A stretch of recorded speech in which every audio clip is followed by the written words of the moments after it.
Bonjour, bonjour et bienvenue dans ce nouvel épisode du Q&A. J'espère que vous allez merveilleusement bien. Pour ma part, c'est un peu compliqué en ce moment, je vous l'avoue.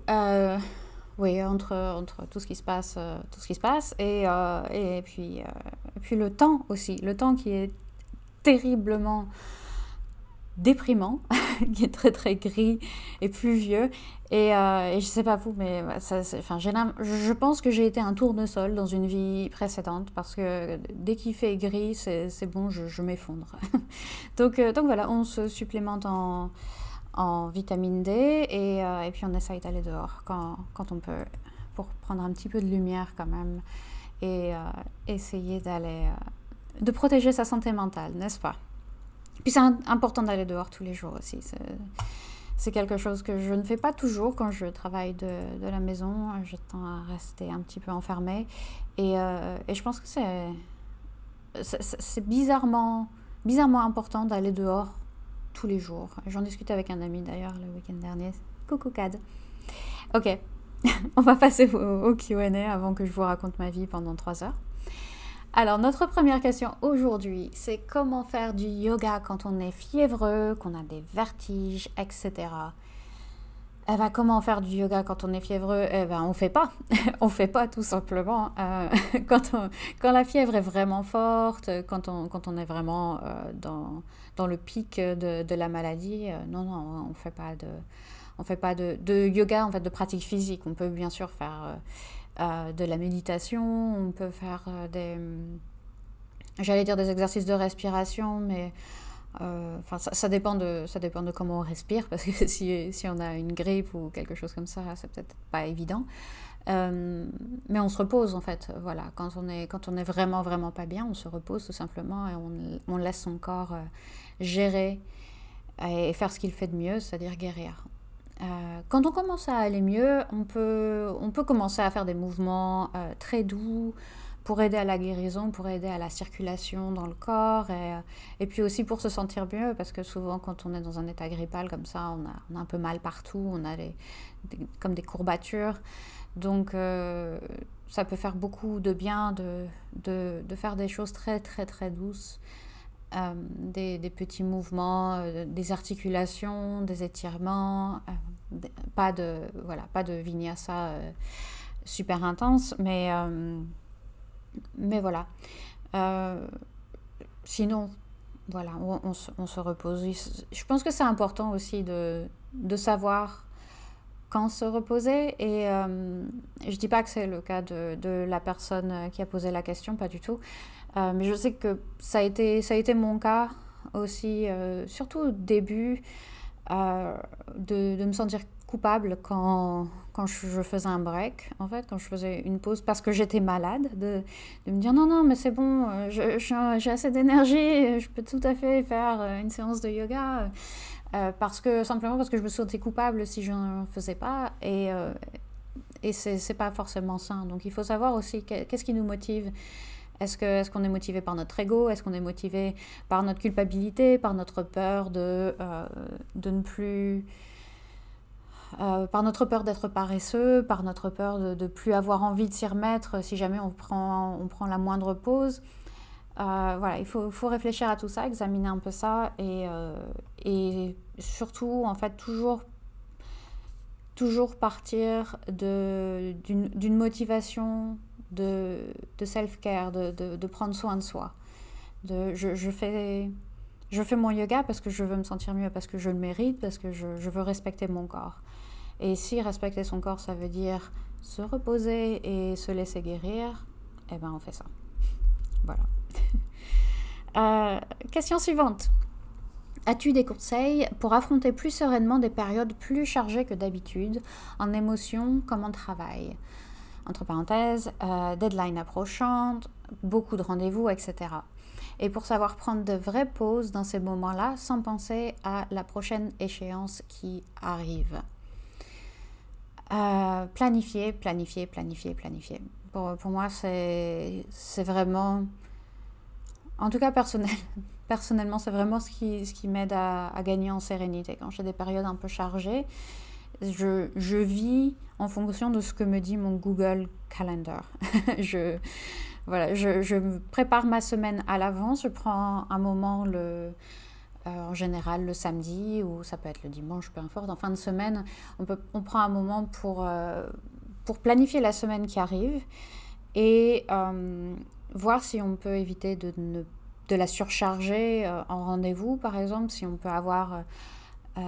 j'aime bien avoir mon mercredi qui est plus léger que le reste, que les autres jours, parce que, parce que je me dis que c'est le milieu de la semaine et que voilà, si j'ai 2 jours chargés avant, 2 jours chargés après, au moins j'ai ce moment-là, ce petit sas de décompression où je peux me reposer un peu et faire le point sur ce qui a été fait, ce qui reste encore à faire, tout ça. Après, bon, c'est ma façon à moi de faire les choses, mais ça peut être une idée ou quelque chose qui ressemble pour vous aussi. Mais voilà, donc je planifie. Je sais que en me laissant des marges entre les différents blocs de temps, euh, donc s'il y a des deadlines, des rendez-vous, tout ça, enfin, pour ma part, c'est souvent effectivement des rendez-vous, des cours à donner, des choses comme ça. Et je vais en avoir un certain nombre maximum par jour. Et je vais aussi me laisser du temps pour travailler sur le reste, pour travailler sur... pour ma part, ce sera l'admin, le marketing, tout ça, et les études aussi. Et avec des petits buffers entre chaque bloc de temps. Et aussi, je planifie mes temps de repos également. Je me compte des temps de repos, des moments où je ne fais rien, ou des moments où je fais mon yoga, des moments où je sais pas, je vais faire mon ménage, voilà, je me planifie aussi les périodes où je n'aurai rien, où je pourrais décompresser un peu. Donc voilà, mon conseil c'est ça, c'est de planifier, de faire d'aborder une semaine comme ça un peu chargée avec une certaine visibilité et de pas juste y aller à la one again jour par jour, au jour le jour et se lever le matin en sachant absolument pas à quoi va ressembler la journée et le lendemain. Pour moi, c'est là que mon anxiété commence à s'emballer. Donc voilà, peut-être que ça te sera utile, j'espère. N'hésite pas à me dire s'il y a une autre question qui en découle ou si tu veux une idée de comment je fais ça sur Google Calendar aussi, parce que c'est assez intuitif, mais moi j'adore, je trouve que c'est vachement bien fait et qu'on peut bouger les choses assez facilement à l'intérieur aussi, donc voilà, c'est pratique. Voilà. Ensuite, dernière question et pas des moindres. Alors, elle est longue. Je commence la citation. Premièrement, merci pour l'épisode sur comment gérer les actualités en ce moment. J'ai une follow-up question qui est liée au sentiment de culpabilité et au lâcher-prise. Personnellement, je me sens hyper coupable de non seulement rien faire, mais également de me protéger en me retirant des actualités et en plus me sentir mal quand des personnes souffrent 1000 fois plus que moi. Je me sens lâche, mais quand je réfléchis, qu'est-ce que tu peux faire ? Il y a honnêtement rien qui me vient en tête qui serait impactful. Même le awareness spreading, que je trouve important pour tout abus de pouvoir, je trouve compliqué car je ne me sens pas compétente. En gros, en faisant rien, j'ai l'impression que j'acquiesce en silence ou indirectement. As-tu des tips ? Encore merci pour ta bienveillance, take care toi aussi. Fin de citation. Alors déjà merci beaucoup pour ta question parce que je pense qu'on est beaucoup à ressentir la même chose. Pour être tout à fait honnête et transparente, je te comprends je comprends à 1000% en fait parce que je le vis de manière très similaire. Et donc je ne sais pas si je suis du coup totalement à même de te donner une solution miracle, certainement pas. Mais je peux te dire le fruit de ma réflexion sur la question, notamment pour la gestion de la culpabilité. J'ai plusieurs idées qui me viennent en tête. Donc, le premier point, ça va être qu'est-ce que tu peux faire concrètement ? Effectivement, tu peux, comme je disais dans l'épisode d'ailleurs sur comment gérer la violence dans les actualités, il y a peu de chances que tu règles la question avec tes petits bras. C'est quelque chose de très complexe et qui dure depuis des décennies et on se sent très très impuissant effectivement. Ce que j'ai ce que j'ai fait personnellement et ce que je peux te recommander si tu veux un moyen concret, personnellement ça m'a aidé à faire quelque chose de tangible, c'est d'aider l'action humanitaire en fait pour les civils de Gaza. Je peux mettre le lien de la cagnotte à laquelle j'ai participé dans les notes de l'épisode. C'est le Palestine Children's Relief Fund et ils viennent en soutien aux enfants de Palestine. Donc ça peut être déjà quelque chose à faire qui est très concret et qui, à mon sens, est un peu la seule chose concrète qu'on puisse faire à notre petit niveau. Mais c'est sans doute très important, hopefully. Et hopefully les fonds sont bien utilisés. Mais on ne peut jamais en avoir la certitude absolue malheureusement, mais c'est déjà quelque chose. Ensuite, je te comprends aussi de vouloir de te sentir coupable de te retirer des actualités. Quelque chose que je peux suggérer, c'est de continuer à s'informer, mais via des sources qui traitent l'information de façon plus apaisée et moins sensationnaliste que peut-être les grands journaux ou enfin les sources habituelles. Donc je sais que j'ai mon ami dont je parlais au début de l'épisode, il m'a dit que c'était comme ça lui qui gérait un peu la situation et qu'il essayait de gérer la situation tout simplement, c'est de s'informer en fait, d'essayer de comprendre un peu ce qui se passe, mais via une source. Donc lui il utilise un streamer sur Twitch à qui il fait confiance et qui traite justement l'information de façon assez apaisée et qui est un expert de la question, quoi. Donc ça peut être aussi important ou intéressant de penser à ça, de considérer ça, de continuer à s'informer, mais comme dit, de manière intentionnelle et via des sources qui ne cherchent pas à choquer, qui ne cherchent pas à convaincre. Voilà, je sais pas, vous voyez ce que je veux dire. Parce qu'il y a beaucoup de ça aussi, et c'est parfois difficile de faire le tri, n'est-ce pas? Surtout sur les réseaux sociaux, sur Insta, tout ça, on est très poussé dans un sens ou dans l'autre, sur YouTube aussi. Enfin, ça peut être difficile de faire le tri et de se protéger des récits les plus violents.